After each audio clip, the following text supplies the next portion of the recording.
DNA wellness સુરતમાં ગર્ભાશયના મુખના કેન્સરની તપાસ માટે નવી ટેકનોલોજી લાવ્યું. કંપનીએ સર્વિસ્યોર લેબોરેટરી લોન્ચ કરી, જે ગર્ભાશયના મુખના કેન્સરનો ખૂબ જ સચોટ ટેસ્ટ કરી અહીંની મહિલાઓને વહેલા નિદાનની સુવિધા પૂરી પાડશે. ગર્ભાશયના મુખનું કેન્સર એ ભારતમાં કેન્સરને કારણે મૃત્યુ પામતી સ્ત્રીઓ પાછળનું પ્રમુખ કારણ છે. જેના પરિણામે નેશનલ કેન્સર રજિસ્ટ્રી રિપોર્ટ 2023 મુજબ ફક્ત ગુજરાતમાં જ વર્ષ 2023માં ગર્ભાશયના મુખના કેન્સર સંબંધિત 17,000 કેસ અને 1,800 મૃત્યુ નોંધાયા હતા. સમગ્ર વિશ્વના મેડિકલ પ્રેક્ટિશનરોએ ગર્ભાશયના મુખના કેન્સરના વહેલા નિદાન પર ભાર મૂક્યો છે અને તેને અનુરૂપ રહીને DNA wellness India private limited આ સફળ નવીનીકરણ મારફતે સુરત અને દક્ષિણ ગુજરાતની લાખો સ્ત્રીઓનું સશક્તિકરણ કરશે. ડીએનએ વેલનેસે સોમવારના રોજ ગર્ભાશયના મુખના કેન્સરની તપાસ માટેની એક સમર્પિત ટેસ્ટિંગ લેબોરેટરી સર્વિસ્યોર લેબોરેટરીના લોન્ચની સાથે ગુજરાતના માર્કેટમાં તેના વિસ્તરણની જાહેરાત કરી હતી. પ્લોઇડી ટેસ્ટની સુવિધા પૂરી પાડશે, જે કેનેડામાં આવેલ British Columbia cancer research agency દ્વારા વિકસાવવામાં આવેલ એક સફળ નૈદાનિક સાધન છે. અને ડીએનએ વેલનેસે હાલમાં જ આ ટેસ્ટ હાથ ધરવાના વિશેષાધિકારો પ્રાપ્ત કર્યા છે. બ્રાન્ડ નેમ સર્વિસ્યોર તરીકે ઓળખાતો આ ટેસ્ટ ગર્ભાશયના મુખના કેન્સરનું નિદાન કરવા માટેની ઝડપી, સચોટ અને નોન ઇન્વેસિવ પદ્ધતિ છે, જે પરંપરાગત રીતે ઉપલબ્ધ હોય છે તેવી કોઈ પણ પદ્ધતિઓ કરતાં 2 વર્ષ પહેલું નિદાન કરી શકે છે. આ નવી લોન્ચ કરવામાં આવેલી લેબોરેટરી સુરતમાં એલપી સવાણી રોડ પર આવેલા યુનિવર્સલ ટ્રેડ સેન્ટરમાં આવેલી છે.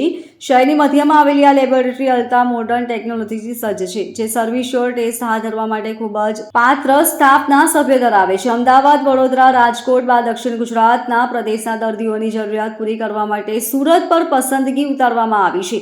આ લેબોરેટરી પ્રતિદિન 200 ટેસ્ટ હાથ ધરવા માટે સંપૂર્ણપણે સજ્જ છે, જે તેને મહિનામાં 5,000 ટેસ્ટ કરવા માટે સક્ષમ બનાવે છે. ગર્ભાશયના મુખના કેન્સરમાં મોટી સફળતા ગણાતો સર્વિસ્યોર ટેસ્ટ પરંપરાગત પદ્ધતિઓ કરતાં લગભગ 2 વર્ષ પહેલા કેન્સરગ્રસ્ત કોષોને ઓળખવામાં મદદરૂપ થઈ શકે છે. આ ટેસ્ટ 100% ચોક્કસતા અને 98% સંવેદનશીલતાની સાથે વધુ સાચી સચોટતા દર્શાવે છે. 20 થી 60 વર્ષની વય જૂથની સ્ત્રીઓ માટે પણ 3 વર્ષમાં ઓછામાં ઓછી એક વખત સર્વિસ્યોર ટેસ્ટ કરવાની ભલામણ કરવામાં આવે છે. મારું નામ ડૉક્ટર હિતેન્દ્ર આયરે છે. હું ગાયનેક ઓન્કો સર્જન છું. 15 વર્ષથી ભરત કેન્સર હોસ્પિટલમાં સેવા આપી રહ્યો છું અને 8 વર્ષથી અમારું પોતાનું હોસ્પિટલ છે, બેઝિલ ઓન્કો કેર. હવે સર્વાઇકલ કેન્સરની આપણે વાત કરીએ તો સાહેબે કીધું એ પ્રમાણે એ 100% બચાવી શકાય. પણ ક્યારે? એ જ્યારે બહેનો આગળ આવે, પોતે સ્ક્રીનિંગ કરાવવા આવે, જાતે જેમ ગાડીની સર્વિસ રેગ્યુલરલી લોકો કરાવતા હોય 4-6 મહિને, એમ બહેનો પોતે આવીને સમાજના લોકો, સમાજના ફેમિલીના મેમ્બર્સ પેશન્ટને કહે અને આ તપાસ કરાવે. હવે તપાસ જે રૂટીન થતી હોય છે, પેપ સ્મિયર અને વિલી ટેસ્ટ, જે સબ્જેક્ટિવ હોય, કે જેમાં જે ડૉક્ટર્સ માઇક્રોસ્કોપની પાછળ બેઠો છે એ એના એક્સપિરિયન્સ પર ડિપેન્ડ કરે કે એમને કેન્સર થશે કે નહીં થશે. પણ જ્યારે આ ટેસ્ટની આપણે વાત કરી રહ્યા છે એ આર્ટિફિશિયલ ઇન્ટેલિજન્સથી અને મશીનથી થતી હોય. તમારા ડીએનએમાં ચેન્જીસ છે કે નહીં? નોર્મલ સેલ 1 થી 2 થતું હોય, 2 થી 4 થાય.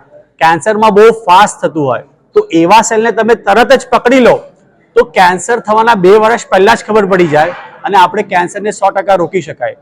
કેન્સર જેમ લેટ ડિટેક્ટ થાય, 3-4 સ્ટેજમાં, હું 15 વર્ષથી ત્યાં કામ કરું છું, તો 90% પેશન્ટો 3-4 સ્ટેજમાં આવે છે, જેમાં બચવાની શક્યતા નથી. 10-15% લોકોને જ સારું થાય છે. તો જો બહેનો આગળ આવે, ઇનિશિએટ કરે અને public through, press media, print media through લોકોને અવેરનેસ ક્રિએટ થાય, બહેનો આગળ આવે, તો આ કેન્સરથી આપણે 100% બચી શકાય છે. આના સેમ્પલ આપણે કોઈ પણ નજીકના ગાયનેકોલોજીસ્ટ, એમના જે ગાયનેકોલોજીસ્ટ, રૂટીન ગાયનેકોલોજીસ્ટ, એમના ત્યાંથી સેમ્પલ કલેક્ટ થઈ શકે. આપણી લેબ છે અડાજણ ખાતે સેટ થયેલી છે. સેમ્પલ એકવાર લેબ પર પહોંચે ત્યાંથી 72 કલાક લાગે રિપોર્ટ જનરેટ કરતા હોય. એટલે એમના રૂટીન ગાયનેકોલોજીસ્ટ જે પણ છે એમના ત્યાં જઈને આ સેમ્પલ કલેક્ટ કરાવડાવી છે. આ સેમ્પલ, આ ટેસ્ટનો ચાર્જ 5,500 રૂપિયા છે, જે 20 થી 60 વર્ષની ઉંમરના સ્ત્રીઓને દર 3 વર્ષે એકવાર રેકમેન્ડેડ છે. Bureau report, LK star news, Surat.